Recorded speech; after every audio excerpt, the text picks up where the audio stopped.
Welcome again to the second part of the video lecture of the question discussion. We are discussing the MCQ questions of WBSCT 2020 questions on computer hardware and networking.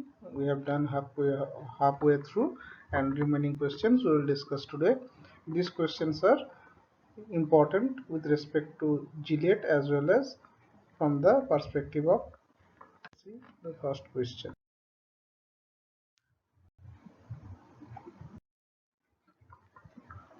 So in asymmetric key cryptography, the private key is kept by sender, receiver, or both sender and receiver.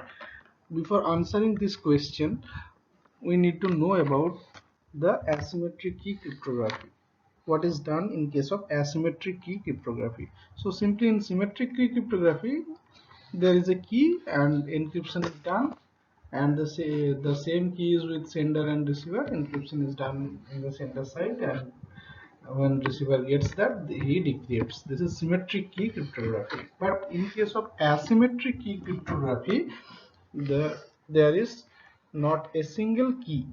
There are two keys, private key and a public key, and the keys are made in such a way that if a message is encrypted using someone's public key, or in other word we can say if it is encrypted using one key, then other key could be used to decrypt it.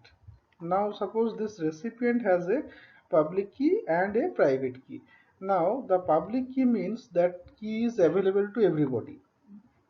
Every person in a communication network, he generates a pair of keys, private key and public key, and the private key is kept with him, but the public key is available to all.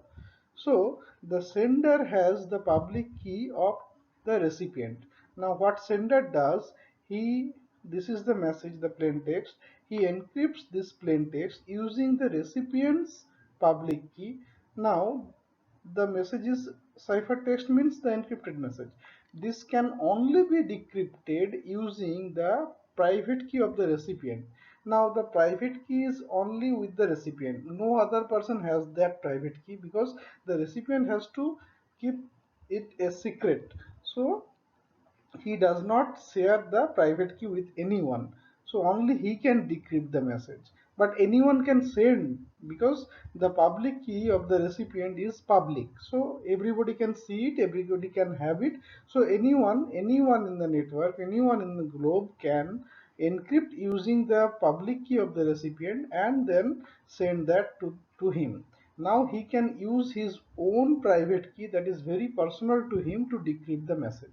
So the recipient's private key holds the encryption or the holds the total cryptographic process. Only if this key is compromised, then it is the security is gone. So the private key is kept only with the recipient. So that is, in this case, in asymmetric key cryptography, the private key is kept by the receiver. So going to the next question. Again, the next question is from cryptography. That is an interesting topic, very interesting to know, but some mathematics are involved. In cryptography, the order of the letters in a message is rearranged by dash ciphers, transposition cipher, substitution cipher, or both. Now, before answering that, we should have the minimum basic idea of what are the transposition cipher and what are the substitution cipher. These two kind of cryptography.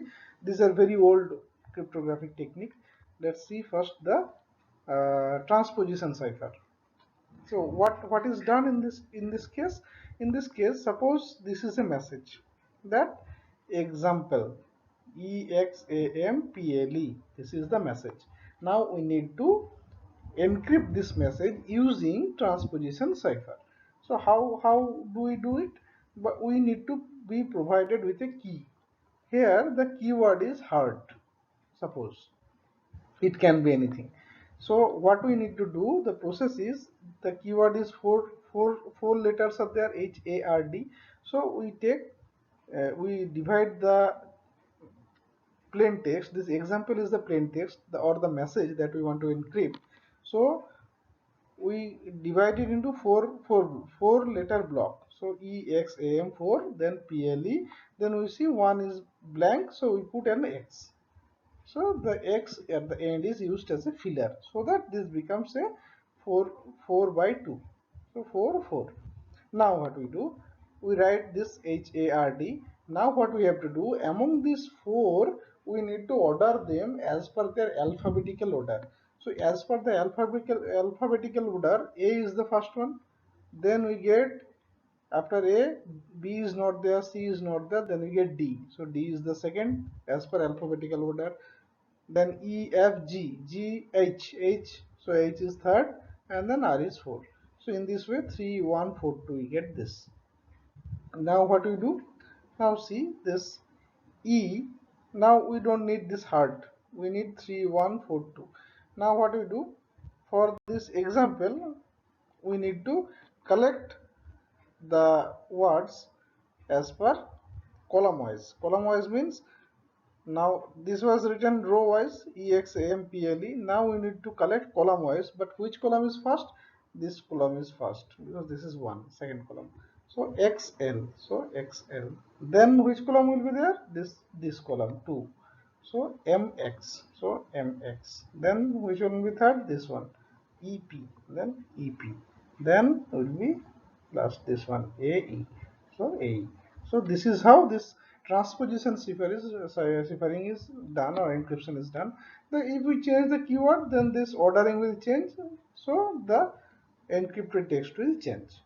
Fine. Now let's see. So this is the transposition cipher. We know that here what happens. These words are rearranged because these were in as per row. Then now we are taking this column wise. So the words are rearranged in this case. Now what happens in case of substitution cipher? Let's see.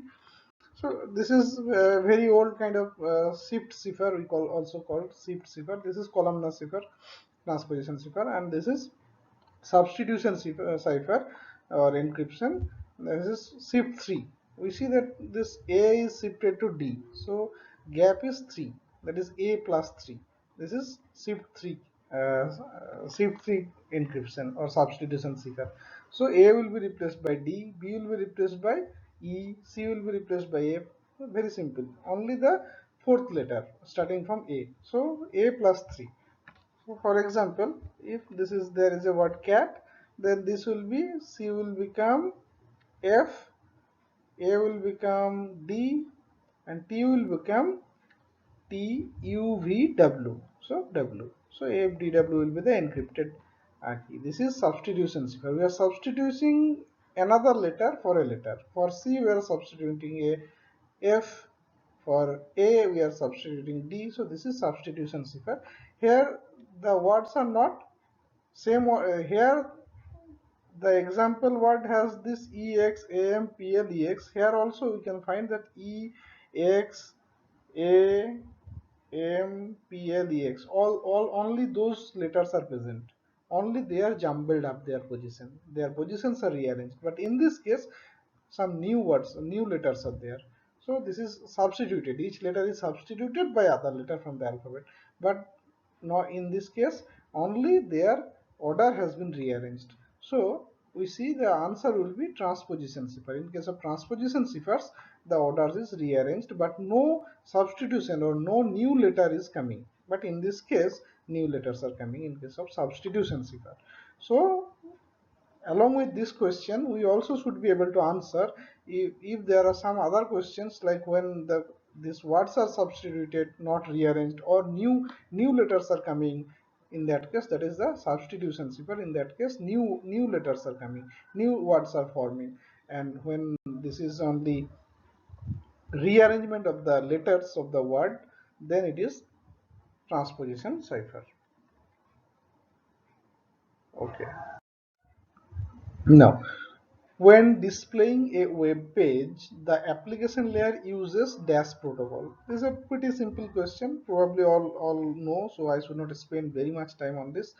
This is, we know this, uh, here the answers are actually not correct because this is talking about a protocol. Now, displaying a web page. The web page is designed using a language. This HTML is a language, hypertext markup language. This is a syntactical language. This language, interpreted language, in this language we used to create the web pages, the head, then body. This web page is created, and the browser engine read that HTML and shows us the page. So this is basically a language to write the page or the create the page, but design the page. But we are talking about that when the application layer, which protocol application layer uses to get that web page from the web server. So that is basically, the answer is basically HTTP, that is hypertext transfer protocol, and another one is HTTPS, hypertext transfer protocol secured. So these two protocols are used by the browser while it communicates. Browser is basically an application layer or software, so it communicates through to the web server through internet to get the web pages using this HTTP and HTTPS. So one of these will be answered. The option is not given. And FTP is file transfer protocol. This is used to get the file or move the file or do some operation on file remotely through telnet kind of thing. And SMTP is simple mail transfer protocol. It is used for sending or receiving emails in the servers. So similarly, there are many other such protocols like POP3, IMAP, and SMTP. SMTP we discussed. So POP3 is post office protocol version 3. IMAP is internet message access protocol. So these are POP3. You might see when you open your mail settings, Gmail or Yahoo Mail, there you will see some POP3 their definitions and their port addresses, etc. Because when we use some mail client to receive the mails from desktop, then we need to use this POP3 account and POP3 port addresses. So let's go to the next question. The switch used in a network lab follows dash topology: ring, bus, star, or mesh. So the switch or hub that are used in a network lab uses or follows switch topology. So before answering again, we need to know about little about the topologies. Topology means how the computers are connected. So some of you might understand that the lab connections are like this. There is in the middle, this is the switch or router or maybe hub, and the computers are all connected through this, because they are not the our individual computers are not connected among themselves, but they are all connected through the switch or hub or router. So this is a central place and all are connected from this. So if we draw this in a schematic diagram, that becomes like this. So now we see how it looks. So it looks like a star, but we should know also, so the answer will be star, but we should also know this about ring, bus, and mesh, because some other questions may have related to ring, bus, or mesh. So let's have a basic idea of other topologies. So this is kind of bus topology, where there is a network backbone and each of the individual machines are connected to that backbone. So this is a bus connection. This already discussed. This is star connection. In ring connection, each machine has two connections, to this machine and to this host or machine or client. This is same thing. So there is no centralized server or centralized router. So this kind of connection is ring connection. This is point to point connection, and this is tree connection. This is a kind of mixed hybrid connection. And mesh connection means basically one is connected to all or more than one. This is connected to this three connections are there. So for it, four connections are there. So but proper mesh will be, complete mesh will be all are connected to all others. So there should be one connection from this to this, one connection from this to this. So if there are 1 2 3 4 5 machines, so each machine will be connected to other four machines, then that will be a complete mesh. So all are connected to all others. So these are very other different type of topologies. So this is, so now next question. 48 18 32 dot 31 is a dash class address. So 48 18 32 31. Now we know that only by looking at the first octet, that is this 48, we can tell the class of an address. So for that you need to remember the table. Let's see the table. So from this table we can answer the question. So from this table we have seen that this 0, all 0 to 0, all 1, that is up to 0 to 127 in decimal belongs to class A, but all 0 and 127,000, these are reserved special purpose addresses. This 127.000 is basically localhost. So this is class A. In case of class B, it is 10, then all 0 to 10, then all 1. That is 128 to 191. So this is class B. So now we don't need to know the further, but you should remember because this could have been anything else.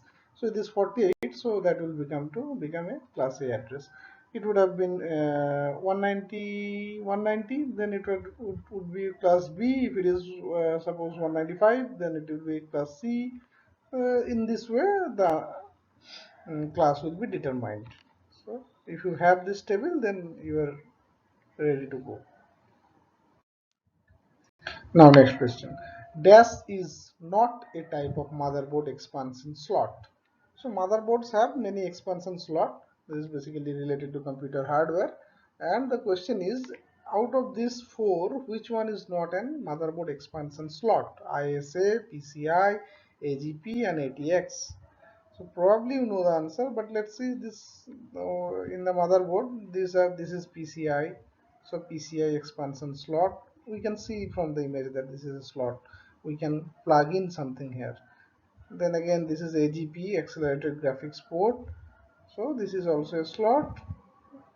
The graphics cards are connected to this. This is ISS slot. We can see this one is ISS slot. Now what we cannot see here is ATX. So what is ATX? This is basically a form factor, the about the size of the motherboard, or about the size of the, depending on the size of the motherboard, also the size of the cabinet changes. So basically a form factor, ATX, micro ATX.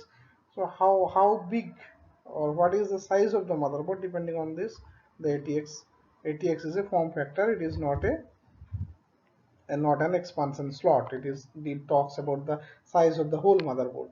So these PCIs are now recently not PCI. Nowadays it is PCIe, X1 on X16.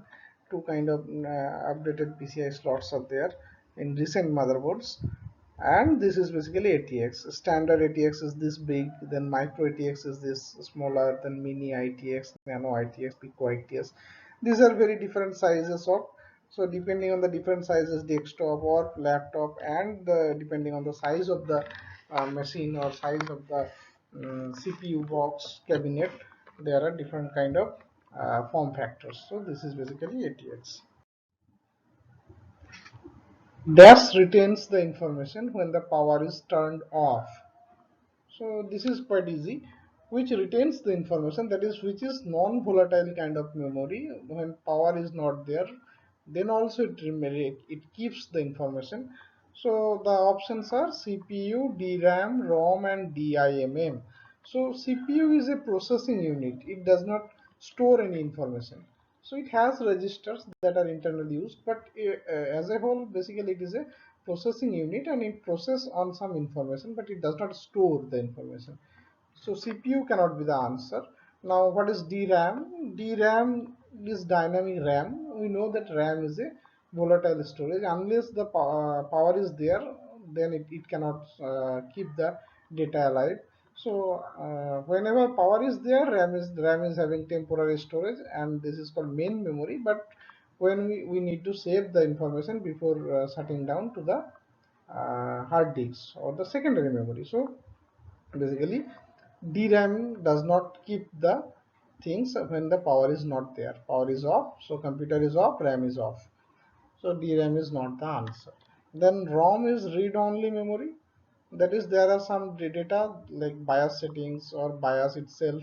So read-only memory like CD-ROM. So the data is there, CD in the CD. Whenever you remove the CD, data is there. So CD-ROM or ROM, read-only memory, holds the data. Once the data is written to it, then it is not, if power is there or power is not there, the data will be there. So it is non-volatile kind of storage. So ROM will be the answer. ROM retains the information when power is turned off. Now we should know about DIMM. What is DIMM? So this is, but we already have the answer. The answer will be wrong, but we should know about this DIMM. DIMM is basically dual inline memory module. This is, we sometimes people call the RAM as DIMM, but there is slightly difference. RAM could be DDR, DDR2, DDR3 double data rate, DDR4, DDR, even DDR5. But what is DIMM? DIMM is kind of ATX. It is also, in case of RAM, the DIMM is the form factor. There are different type of DIMM. That is the form factor, size of the RAM. So, and size of the RAM and how RAM is on the chip, on the PCB, the circuit board, these individual chips are the RAM chips, and in one board these chips are connected, maybe in one side, maybe in both side, and depending on the form factor the size varies. How many pins are there? It may be 240 pin, it may have 180 pin, 186 pin, so different kind of pins are there. So that is depending on the size or form factor of the RAM, there are different kind of DIMM. See, so I have not shown different kind of DIMMs. So there are SODIMM for, in case of like the laptop, the size of the RAM is smaller.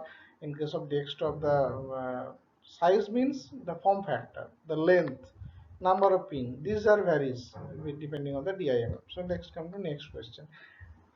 Dash is not a type of computer hard drive. IDE, FDD, EIDE, SCSI. So which is not a type of hard drive? Sorry. Let's see what are those. So these are basically, these are connectors, different kind of connector that connect storage or something else. So now which is not a type of computer hard drive, that nothing or none of them are hard drive, but they connect the motherboard to the drives. Let's see what it does. This is the SATA cable, we already know. This is SCSI cable. This is also a connector.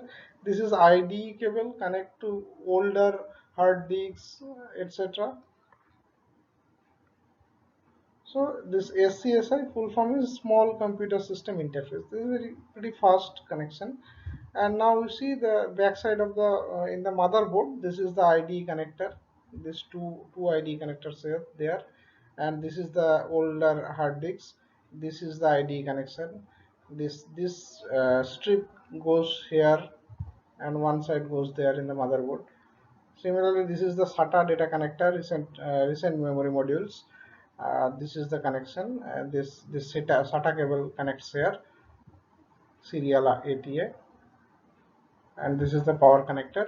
And in this case, this was the power connector.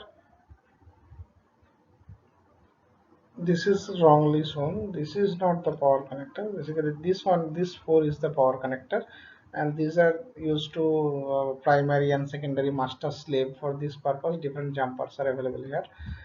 And this is the SATA hard disks. This is PATA hard disks. These older hard disks. Uh, so these are the different connections.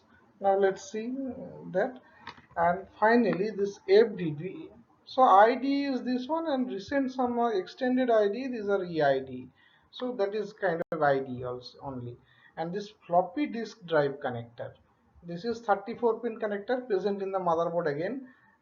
Just beside these two, there will be another one, that is the for floppy disk. This one is a 34 pin connector used to interface FDD.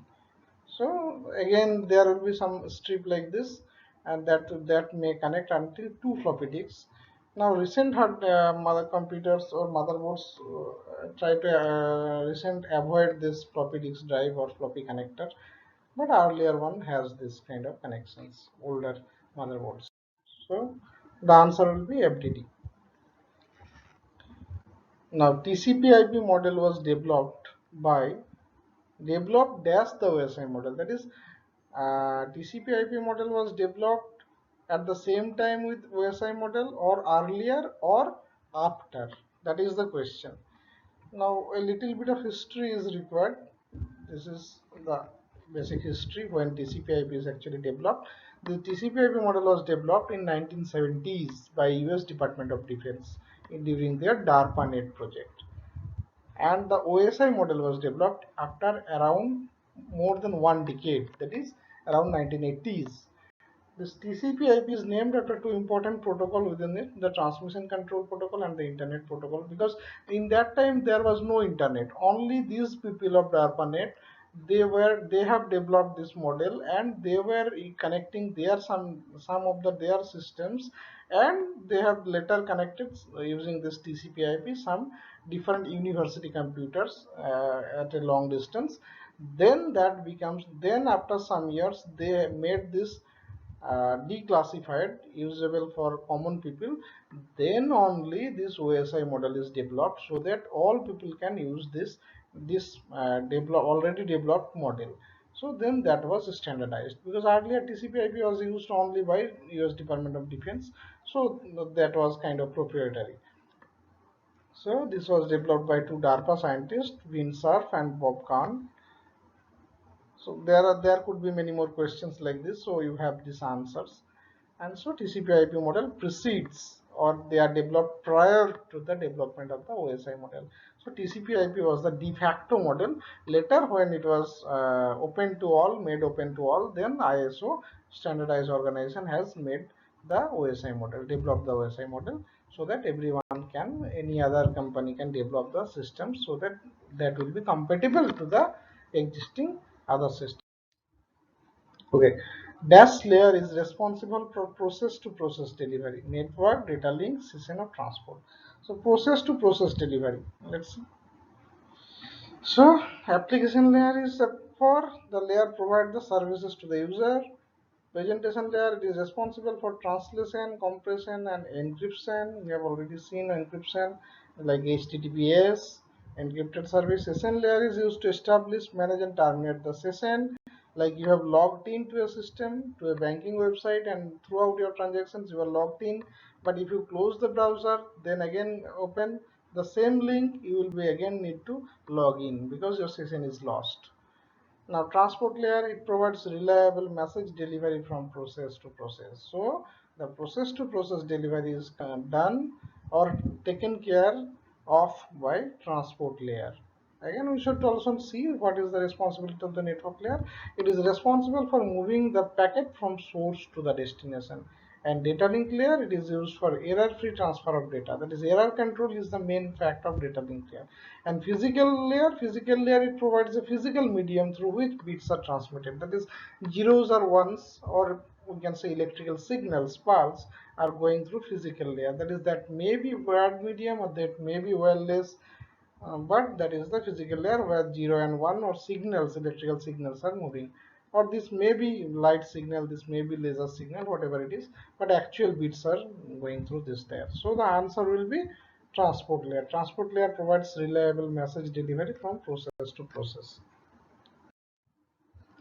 Now this is the probably okay. Dash address identifies a process on a host. Which address identifies a process on a host? The physical address, logical address, port address, specific address. Let's see. TCP/IP addressing. The three different levels of addressing are used in an internet using TCP/IP protocol. One is physical address or link address, that is the MAC address, logical address or IP address, and port address. So in this case, these three kind of addresses are present, and a process is identified using the port address in the transport layer. So already process delivery we see transport layer, and in the transport layer port addresses are important. In the network layer IP address is used, and in the data link layer physical address is used. So here we can see application layer, application specific address, transport layer port address, network layer logical address or the IP address, and data link layer the physical address or the MAC address are used. This is the last question. Dash cable has the highest transmission speed in a network. Coaxial cable, twisted pair, optical fiber, or electrical. So let's see different type of cables, then we'll able to answer this question. This is coaxial cable.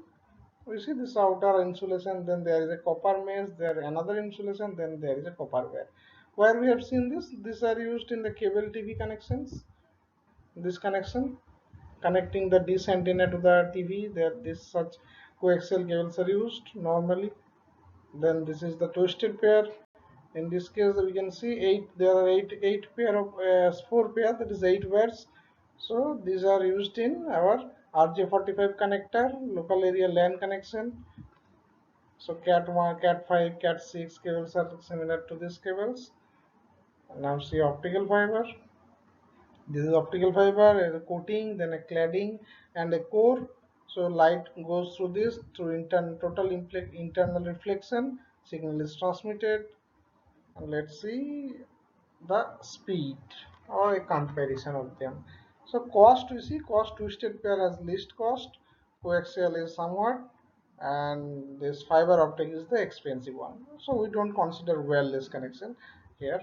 And speed and this length, how long we can use this twisted pair, up to 100 meters.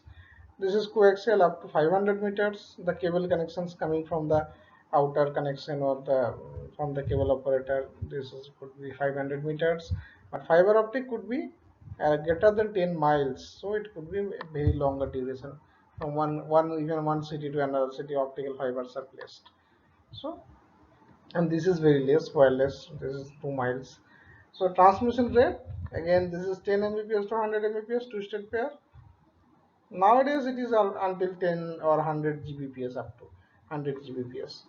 Coaxial cable 10 mbps. This fiber optic, nowadays the speed has increased from 100 mbps to now 1000 gbps or 1 tbps, even more than that. So effectively this fiber optic or optical fiber has highest speed, and but it is expensive. So long distance connections where very huge data rate is required, so optical fiber is used. In the small LAN connection, this twisted pair cable is used normally. So these are, so here answer will be this optical fiber connections. So here we end last question. So thank you. We'll prepare another video on if we can collect some of the questions or old year questions. For the time being, thank you. Stay safe.